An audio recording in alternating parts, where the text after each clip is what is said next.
नाज़रीन, भारत से मज़ीद सैलाबी पानी इस वक्त पाकिस्तान में दाखिल हो रहा है और लगातार सैलाबी पानी पाकिस्तान में दाखिल हो रहा है।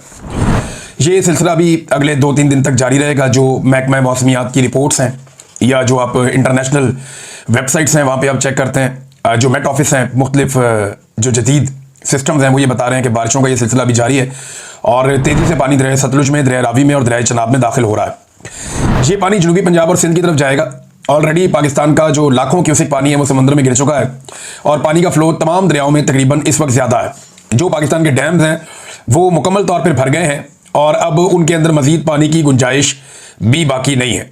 लिहाजा सूरत हाल उतनी अच्छी नहीं है जिसे आप ये कह सकें कि पाकिस्तान के लिए आसान होगा निपटना। अगर बड़े रेले पानी के आते हैं तो मज़ीद बंद टूटने का खतरा होगा। जो इलाके पहले से डूबे हुए हैं वहाँ से पानी निकलने की बजाय मज़ीद पानी वहाँ पे इकट्ठा हो जाएगा। जो हुकूमती रिपोर्ट्स हैं, उनके आदाद-ओ-शुमार है, उनके मुताबिक अब तक पंजाब में 3200 से ज़ायद देहात जो है वो डूब चुके हैं। पहले ये तादाद चंद सौ में बताई जाती थी, फिर 1000, 2000 और अब 3200 से ज़ायद देहात डूब गए हैं। 25 लाख से ज़ायद अफराद मुतासिर हुए हैं और ये सरकारी रिपोर्ट है। और जो असल सूरत हाल है उसका आप अंदाज़ा लगा सकते हैं, क्योंकि इस वक्त जो हुकूमत है उसकी पॉलिसी है चीज़ों को अंडर प्ले या डाउन प्ले करना। जो अब हुकूमत है वो चीज़ों को कम करके दिखा रही है। बाद औक़ात हुकूमतें इस तरह के मामलात को ज़्यादा करके दिखाती हैं क्योंकि उन्होंने इंटरनेशनल डोनर्स के पास जाना होता है, उनसे मदद मांगनी होती है। लेकिन इस मरतबा उसकी उम्मीद भी कम है क्योंकि अफ़गानिस्तान में एक बड़ा खौफनाक ज़ल्ज़ला आया है और उसके हवाले से जो लोग जहाँ बहक हुए उनकी तादाद पहले 800 तक पता चल रही थी। गुज़िश्ता वीलॉग में मैंने आपको बताया, लेकिन अब पता चला कि वो 1100 से तजावज़ कर गई है। बहुत बड़ी तादाद में ज़ख्मी भी अफ़गानिस्तान में मौजूद हैं। पाकिस्तान को इस वक्त अपने अफ़गान भाइयों की भरपूर मदद करनी चाहिए। तो पाकिस्तान में फ्लड्स चल रहे हैं और हुकूमत उसके बारे में जो हुकूमत को करना था वो करने में अभी तक कामयाब नहीं है। आदाद-ओ-शुमार के मुताबिक या जो तखमीने अंदाजे लगाए जा रहे हैं, फील्ड में जो जर्नलिस्ट मौजूद हैं, लोग मौजूद हैं, उनसे ये पता चलता है कि हुकूमती इमदाद 20% अफराद तक भी नहीं पहुँच पा रही। हत्ता कि मैं हुकूमती इमदाद और जो बाकी लोगों की इमदाद है उसको सबको इकट्ठा करके भी हम कहें तो भी इमदाद 20% लोगों तक भी नहीं पहुँच पा रही। लोग खुले आसमान के नीचे सोने पर मजबूर हैं और लोगों के कपड़े, सामान, बिस्तरे, घर का सारा जो कुछ भी था वो भी, लोगों के मवेशी, फसलें, सब कुछ बह गया और देही इलाकों में बहुत बड़ा नुकसान हुआ है। साहिवाल के अंदर फ्लड का रेला पहुंचा, वहाँ पे बहुत नुकसान हुआ। ओकाड़ा के अंदर जंग में बहुत शदीद नुकसान हुआ जहाँ मरीम नवाज गई थी एक दिन पहले, और वहाँ से अब ये इत्तला आ रही है कि जंग में जो एक जाली कैंप लगाया गया वहाँ पे जो मरीम नवाज की मुलाकात करवाई गई है वो मुलाकात सैलाब मुतासरीन से नहीं करवाई गई। ये बंदे गाड़ियों में भरकर फैसलाबाद से लाए गए थे और ये भी क्लेम किया जा रहा है कि जो खवातीन लाई गई थी वो कोई सरकारी दफातर में काम करने वाली खवातीन है और इन लोगों को पुराने कपड़े पहना के इनको लाया गया और लाकर वहाँ पे एक ड्रामा क्रिएट किया गया। जो असल सैलाब मुतासरीन है उनको मरीम नवाज के नज़दीक भी नहीं आने दिया गया। रीज़न वही है कि जो असल मुतासरीन है वो आएंगे तो वो अपना हक मांगेंगे और ये हक दे नहीं पा रहे, तो 200-250-300 बंदा इकट्ठा करना कोई मुश्किल नहीं होता। और जब आप ड्यूटीज़ लगा देते हैं ब्यूरोक्रेसी की तो वो फिर एक पटवारी को कहते हैं जी आपने 10-10 बंदे लेकर आने हैं। तो अगर वहाँ पे 20 पटवारी भी आते हैं तो 200 बंदा इकट्ठा हो जाता है। आप एक टीचर को कहते हैं जी आपने 5-5, 7-7 बंदे लेकर आने हैं। एक MPA को आप कह देते हैं बंदे लेकर आने। तो ये जब आपके पास सरकार होती है ना तो ये PMLN का पुराना तरीक़ाकार है। ये पटवारी इकट्ठे कर लेते हैं, दूसरे महकमे के लोग इकट्ठे कर लेते हैं, फिर उन्हें कहते हैं कि बंदे लेकर आ जाओ। मुझे एक वाक़या याद आ गया इससे कि परवेज़ मुशर्रफ के दौर में लाहौर में एक रैली निकली थी। राव सिकंदर इकबाल साहब ने वो रैली निकाली थी तो एक पीर साहब आ गए और उनके साथ दर्जनों गाड़ियाँ थी। तो सारे बड़े खुश हो गए कि इतने बंदे लेकर आ गए पीर साहब इस रैली के लिए। तो बाद में पता चला वो जो बंदों से बात हुई तो वो बंदे बता रहे थे कि जनाब हमें तो लेकर आए ये हज़रत अली अजमेरी रहमतुल्लाह अलैह का मज़ार है, वहाँ पे हाज़िरी देने के लिए गांव से ये कहकर लाए और बीच में रैली के शामिल कर दिया और बाद में ले जाके लंगर वंगर खिला के उनको वापस ले गए। तो ये इस तरह के रंगबाजियाँ होती रहती हैं पॉलिटिक्स के अंदर, ये रंगबाजियाँ की जा रही हैं और टिकटॉकड़ियाँ जो है वो इसी काम पर लगी हुई हैं। कोई और काम ना इनसे होता है ना ये करते हैं। सबसे ज़्यादा जो अफसोसनाक चीज़ है नाज़रीन, सैलाब मुतासरीन के साथ जो पुलिस का और इंतजामिया का रवैया है वो बड़ा हद तक अमेज़ है। बहुत बदतमीज़ी वाला रवैया है।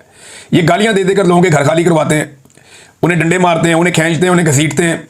बहुत सारे विजुअल्स और तस्वीर और ये चीज़ें आ चुकी हैं, इनकी ऑडियो और वीडियो मौजूद हैं जिसमें सैलाब मुतासरीन जिनके बेचारों के घर बह गए हैं, जिनके सामान चला गया, मवेशी चले गए, फसलें बह गई और घर के अंदर जितना भी उनका ज़रूरियात ज़िंदगी का सामान था वो बर्बाद हो गया। साथ उनको डंडे भी मारते हैं, उनको घसीटते भी हैं, उनको गालियाँ भी देते हैं, उनको धमकियाँ भी लगाते हैं मुकदमात की।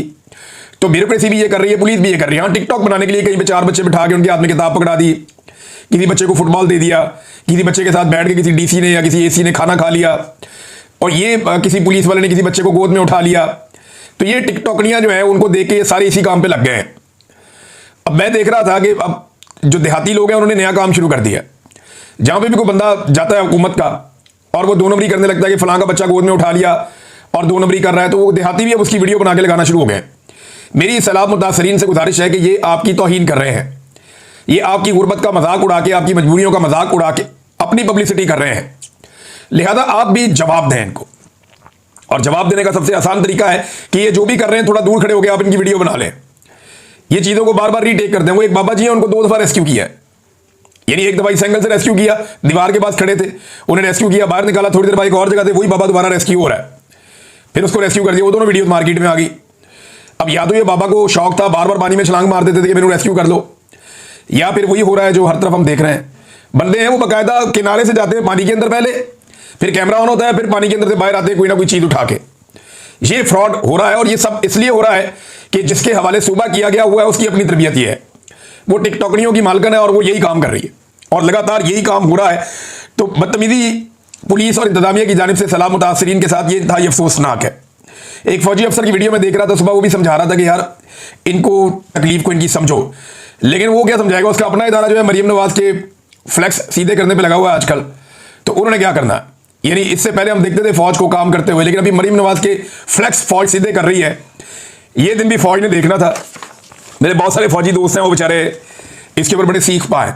मेरी उनसे बात हुई, मैंने कहा ये क्या है, उन्होंने कहा यार किधर लाके खड़ा कर दिया हमें, ये हमारा काम तो नहीं है ना, मरीम नवाज के फ्लैक्स हम सीधे कर रहे हैं, ये तो यूनिफॉर्म की तौहीन है, ज्यादती हो रही है। तो मैंने कहा ये क्यों करते हो, फिर यार बेचारे सिपाही का क्या दिमाग होता है, वो तो जो देखता है वो उसको फॉलो करता है, वो देख रहा है ऊपर से यही काम चल रहा है तो आगे भी यही काम चल रहा है, अब क्या करें।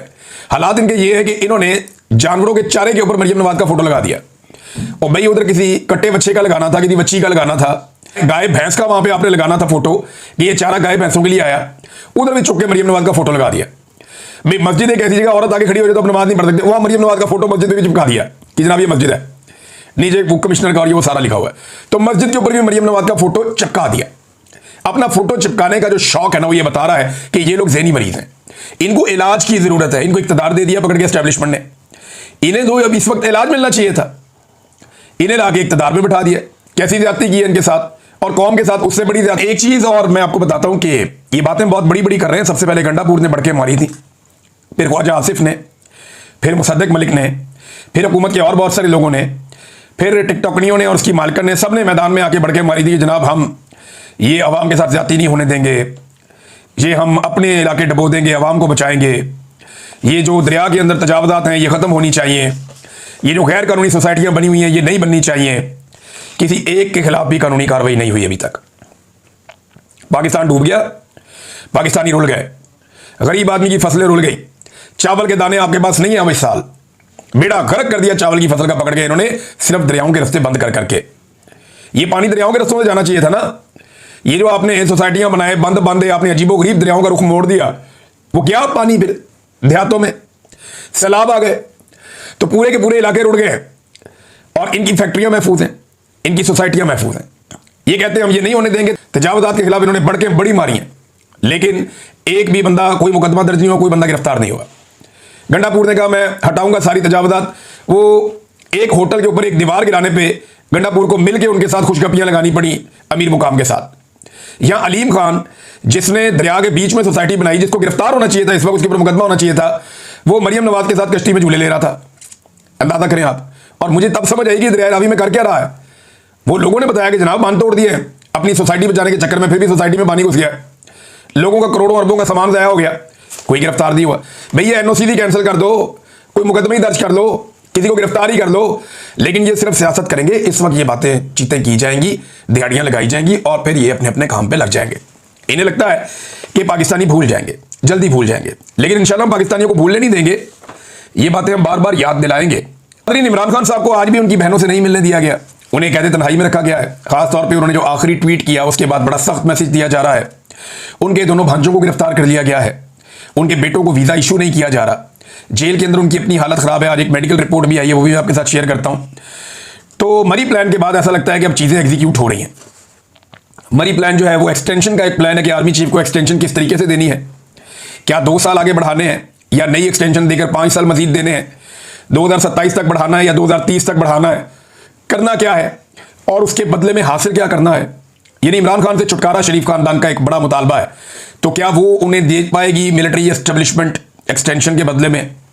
ये चीज़ें ऐसा लगता है अब तय हो गई हैं। उसके बाद इमरान खान साहब की मुलाकातें बहुत बुरी तरह बंद हैं, उनके भांजे उठा लिए गए हैं। सैलाब के बावजूद जो है वो मुलाकात रोकने पर तवज्जो मरकूज है। अडयाला के बाद आज मुलाकात वाला दिन था, वहाँ ड्रामा लगा रहा सारा दिन, फिर इन्होंने नहीं मिलने दिया। कारकुन भी एहतजाज करते रहे। इमरान खान की बहनें अकेली वहाँ दीवार पर बैठी रही शाम तक कि हमारे भाई से मुलाकात करवा दो। उनकी मुलाकात नहीं करवाई गई। फिर आज कुछ वहाँ पे सहाफ़ी ऐसे थे जिनसे बड़े सख्त सवालात उन्होंने किए हलीमा खानम से। सियासी नौयत के भी थे, दीगर भी थे। मरे हुए को मारना बड़ा आसान होता है। वो जर्नलिस्ट हैं, मेरे कुलीग हैं, लेकिन दबाव बहुत होता है जर्नलिस्टों पे भी, मैं जानता हूँ अच्छी तरह। एस्टेब्लिशमेंट बहुत दबाव डालती है। तो बड़े ऐसे सवाल किए गए कि इमरान खान नाम लेके क्यों तनकीद करते हैं इदारों के ऊपर, वो नाम लेता है इदारों का। तो उन्होंने कहा क्या है, आसिम मुनीर का नाम लेता है ना, तो इसमें क्या है? वो साबिक वज़ीर आज़म है, उसे कैद तन्हाई में रखा हुआ है, ये ज़्यादा बड़ा जुर्म है। और ये कौन कर रहा है? आसिम मुनीर ही कर रहा है, उन्होंने ये कहा। तो हलीमा खानम ने दोबारा से डट के उस पर तनकीद कर दी, आसिम मुनीर पे, और खुलकर उसके बारे में बात कर दी। अब साबिक वज़ीर आज़म को डाला हुआ है कैद तन्हाई में और उन्हें मुलाकातों की इजाज़त नहीं दी जा रही। मैं याद दिला दूं कि गंडापुर साहब ने 12 जुलाई, या एग्जैक्टली 12 जुलाई का दिन था जब गंडापुर साहब ने यह दावा किया था कि 90 दिन बाद या तो इमरान खान रिहा हो जाएगा या फिर हम सियासत छोड़ देंगे। तो गंडापुर साहब को मैंने सिर्फ यह बताना था कि 12 जुलाई से 12 अगस्त, और अब सितंबर की 2 तारीख आ गई है, लिहाजा आपके बाकी रह गए हैं 38 दिन। तो 38 दिन जो है उनमें गंडापुर साहब या तो आप सियासत छोड़ देंगे, जो आपने खड़े होकर बहुत बड़ा दावा किया था, डेडलाइन दी थी अपने आप को, या फिर इमरान खान साहब बाहर होंगे।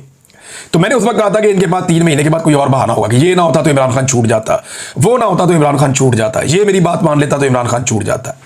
तो बड़े बड़े इन्होंने दावे पहले भी किए, बड़ी बड़ी बढ़के मारी हैं। वो 12-14 क्लिप है मेरे पास, किसी दिन आपको सुनाऊंगा कि गंडापुर ने कैसे इमरान खान को छुड़ाने के दावे किए और फिर किया क्या।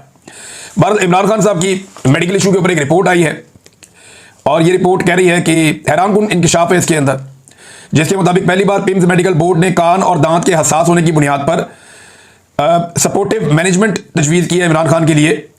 2024 से उन्हें चेक किया जा रहा है। इमरान खान साहब के जो अपने डॉक्टर हैं, जुलाई 2024 में उन्होंने जेल का आखिरी विजिट किया था और अब तक 15 से ज़्यादा मुख्तलिफ डॉक्टर उन्हें चेक कर चुके हैं। लेकिन यहाँ पे इशू है, देखिए इमरान खान शिकायत नहीं करता, वो जिस्मानी लिहाज से खुद को मजबूत रखने में कामयाब रहे हैं इमरान खान साहब, लेकिन उनके कान और दांत का इशू बढ़ रहा है। अब उसे आप बगैर सपोर्ट के काबू रखने में इस उम्र में कामयाब नहीं होते, ये मुश्किल होता है। लिहाजा डॉक्टर भी अब ये कह रहे हैं कि करना पड़ेगा, लेकिन इमरान खान की हिम्मत को दाद देनी पड़ेगी कि दांत और कान ये 2 ऐसी दर्दें होती हैं जिनके बारे में लोग कहते हैं कि ये दर्द किसी को भी ना हो, बड़ी शदीद दर्द होती है।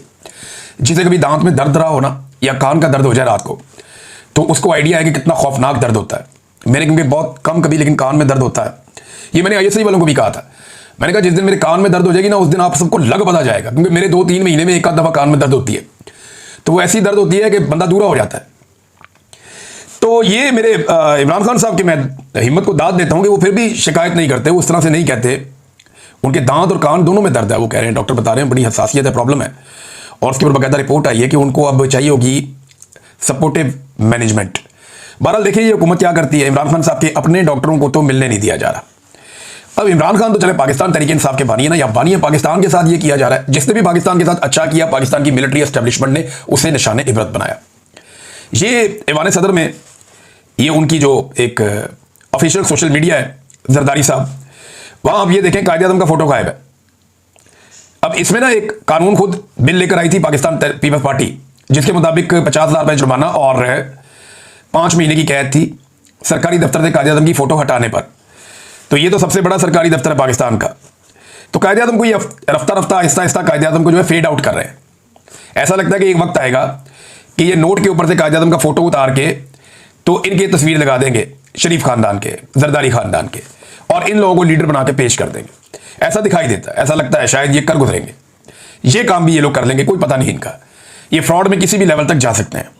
नाज़रीन, पाकिस्तान टेलीविजन ने अपने एक बदज़बानी करने पर मुलाजिम को फारिग कर दिया है। ये मरीम नवाज और अता तारड़ वगैरह की चॉइस थे, और ये साहब काफ़ी लंबे अरसे से, क्योंकि जब मैंने ये खबर पढ़ी तो फिर मैंने कहा मुझे बताएं इन्होंने क्या किया। तो मुझे पता चला कि इन्होंने काफ़ी लंबे अरसे से ख़वातीन के हवाले से और पाकिस्तान तहरीक इंसाफ के हवाले से खासी बदज़बानी की है, और बड़े जो है वो बिलो द बेल्ट ये अल्फाज इस्तेमाल करते। लेकिन इस बार उन्होंने गलती से पाकिस्तान पीपल्स पार्टी को छेड़ दिया और सिंध के अवाम पे उन्होंने कुछ ऐसे जुमले कस दिए, को बंदर कह दिया, कोई उनके बारे में कुछ उनको मुंह चढ़ा दिया, थोड़ा अजीब सी एक्टिंग कर दी बंदर की।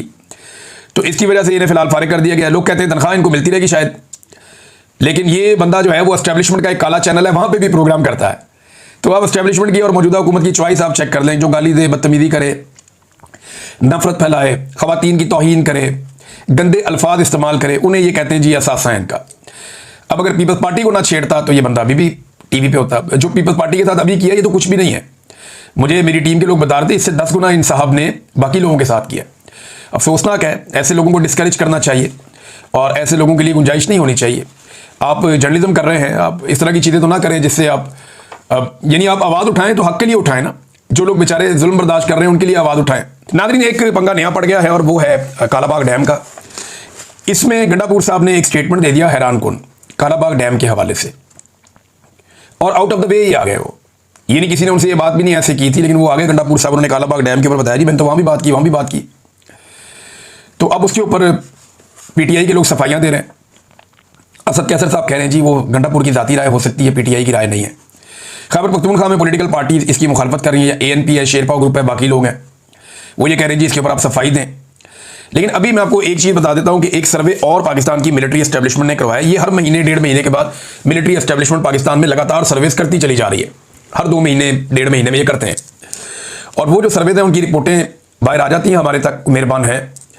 अब जो नया इन्होंने सर्वे कराया उसमें हैरानकुन तौर पर पंजाब में, बलूचिस्तान में और सिंध में पाकिस्तान तहरीक इंसाफ की मकबूलियत बढ़ती जा रही है बतौर पॉलिटिकल पार्टी। ये इमरान खान की बात नहीं हो रही, स्पेसिफिकली जिसने मुझे इन्फॉर्मेशन दी उसने पीटीआई का नाम लिया। उन्होंने कहा जी पंजाब में, सिंध में और बलूचिस्तान में पाकिस्तान तहरीक इंसाफ की मकबूलियत एकदम ऊपर जा रही है हैरानकुन तौर पे मजीद, लेकिन खैबर पख्तूनख्वा में नीचे जा रही है। उसकी एक तो ये रीज़न है जहाँ पे आपकी हुकूमत होती है वहाँ पे आपकी मकबूलियत कम होती है, ये बात ठीक है। लेकिन जो रीज़न मुझे पता चले उनमें उन्होंने बताया कि एक तो ऑपरेशन की हमायत, फिर ड्रोन हमले, उनके ऊपर खामोशी, फिर अली अमीन गंडापुर की जो कन्फ्यूजन वाली पॉलिसी है कि कहते कुछ हैं वो करते कुछ हैं, ये भी एक रीज़न है। और गंडापुर और इमरान खान के मामला के अंदर जितनी दूरियां पैदा हो रही हैं उतना पाकिस्तान तहरीक इंसाफ को नुकसान हो रहा है। और अब कालाबाग डैम वाला भी एक स्टेटमेंट आपके सामने है, मैंने आपको बताया कि वहाँ क्या चल रहा है। तो ये वो सारी चीज़ें हैं जो अब तक मैंने आपके साथ शेयर की। नाज़रीन, नेक्स्ट वीलॉग में कुछ आम चीज़ें मुझे आपके सामने रखनी है। अब तक के लिए इतना ही, अपना ख्याल रखिएगा, अपने चैनल का भी। अल्लाह हाफ़िज़।